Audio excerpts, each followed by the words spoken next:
Wow. Wow, wow. Thank you so much, SNM. The impact is great. The next person is from Mamprobi. I'm from Mamprobi, but I'll be the last.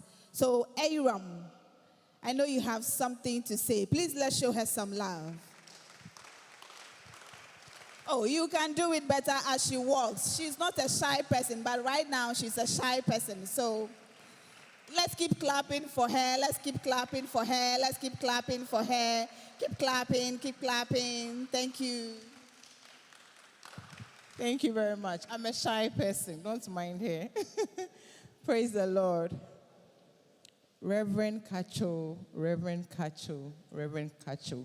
There's so much to be said. And I must admit that Essie has taken the sail out of my wind. She said everything I was actually sitting down there to say.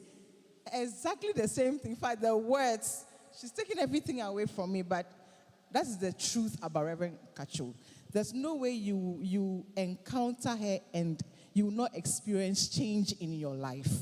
When she came to Mamprobi, we were directionless. We didn't know what we were doing. As she said, we were just existing. We were the youth. We were on fire, but what kind of fire did we have in us? But when she came, there was direction. A lot of us wanted to do something in the church. But you know, EP, it's always the oldies who exist. We were just hanging in there. Everything, they saw you know. But she accepted us. She made us feel seen. So people who just come to church and then they'll just close and leave. I remember there was a time she was like, don't come to church and just warm the seats and go back. You need to do something for the Lord. The Lord should be up there and see you and say, this is my child. This is my child who is faithful, my faithful and good servant. So she inspired us. Most of us who didn't even really have good voices had to even join the choir. And by her leadership, we formed first service choir. You know, EP usually is just the second service that is noted. I mean, you are just known when you come for second service. But she helped us to start first service because some of us were working, running shapes, some too were youth, and the airway wasn't really, working for us. So she accepted us. First service, we were seen, we were known. We had a first service choir, which was, by her direction, as I said, became the Lord's Heritage Praise. And that was a family most of us belonged to. If you have any issue, just go to Reverend Katso, Mama Stella. Any issue. And she'll be there, she'll listen to you, she'll counsel you, and that's how far the Lord has brought us. It wasn't just that. I mean, even after she left, I also got married, and I called on her. And she moved from where she was, and she came to bless my marriage on that day. Yes. Yes. And aside that, there's something unique about her.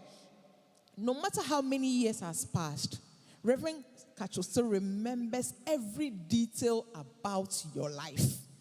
Every single detail. Unless she doesn't know or you've not discussed it with her. She remembers every detail. There was a time where a friend of mine was going through a difficult time. One of our members that, from first service. And I called her in the midnight. That fellow called me. And in fact, we were praying and I know she needed more. I called her at midnight. And she was there for us. And I must say, God bless her so much for us. And when she came in today and I went to hug her, she said, how is your husband? I mean, is he still traveling? Like, as I said, every single detail. How many children do you have now? And when I said this, I was like, 3. She said, how many girls? I said, 2 boys, 1 girl. She said, I'm coming for the girl. I'm going to raise her. And that is Reverend Katso for you. She's always vested and invested in our lives. And that is why I was telling her I was supposed to travel today.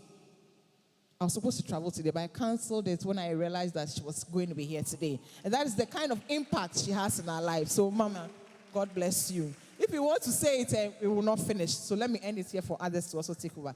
Thank you and God bless you. Thank you so much. Yes, our auntie at the back wants to also share. Please, let's keep clapping for her. Keep clapping, keep clapping, keep clapping. Clap, clap, clap, clap, clap. Yes. Thank you, thank you. Hello. Hello. Untifafa nami. I will say that I met Reverend Stella. I normally call her sister. I met her in the year 2005, just as Essie said, at Southla. I was coming to church, though. I've been coming to church, just as my sister said. We come to church, we come and warm the pew, and then we go. And I was really in the world. And if I say I was in the world, I don't know how to put it. Say, I be nigger. Yeah. I have some chains on my leg. You know, by then, I was really enjoying the world. But one thing I noticed was, permit me to call her sister, because I've called her like that and I'm used to. When my mom told me that, Auntie, hey, who does suffer the South Lala? No, boy. And I said, oh, suffer, every suffer is so suffer. So my mom is like, yeah, come. Because I moved from my mom's and then I was staying at Osu. If you hear Osu, life me, don't you? So I wasn't coming to church. It's like once a while I'll just come and then see what is going on. So my mother kept pestering me with this, vasolime la, vasolime. I said, okay. So one Sunday I said, well, let me come and then just to please my mother because she's disturbing me. When I came to church and I was at the back, I wasn't in any group actually. So the first day I saw her, it's like I had a heat.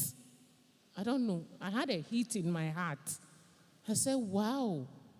So for Kaeke, her ministration, her preaching. In fact, I sat down and I said, what my mom was saying is true. So I started coming to church. But do you know one thing? I'll put on chain on my legs. I have about 3 chains on my leg. But when I see her, then I'll remove the chains. And then after I've spoken to her or whatever, then when I'm going, then I'll wear the chains again. So unfortunately for me, my mother deliberately went and reported me to her. Hey, Radimewu, I'm finished. So the first day I'll go to her in the office. When I got to the office, I said, should I remove the chains or I should keep it? Something said, remove it. Something said, keep it. And I said, no. So I don't want to do anything to offend her, so I have to remove the chains. And then after we spoke, then she's like, your mother have told me everything about you. You go out, you drink, you don't come home early, blah, blah, blah, blah, blah, blah.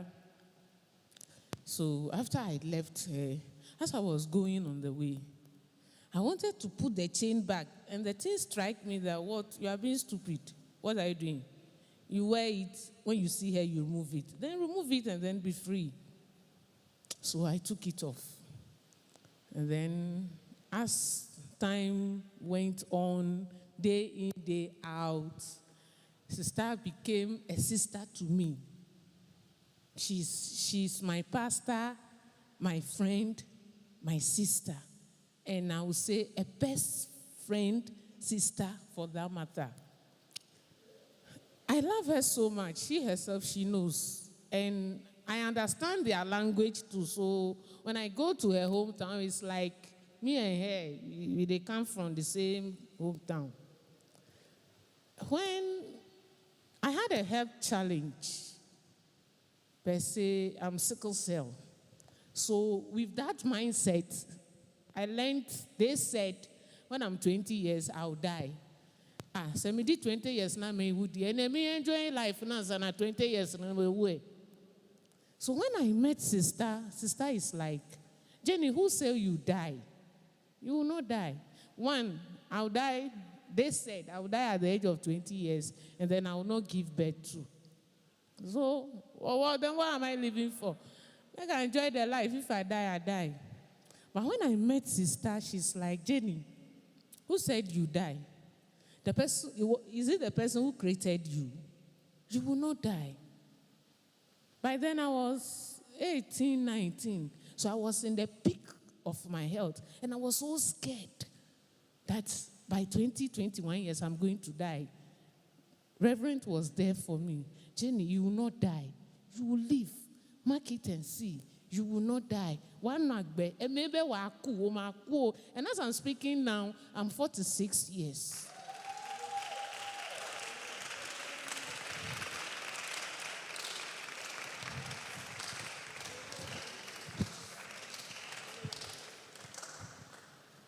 She said, Jenny, you will not die. 20 years. You see, God has added more years. And they say you will not give birth. Unfortunately, when I was getting married,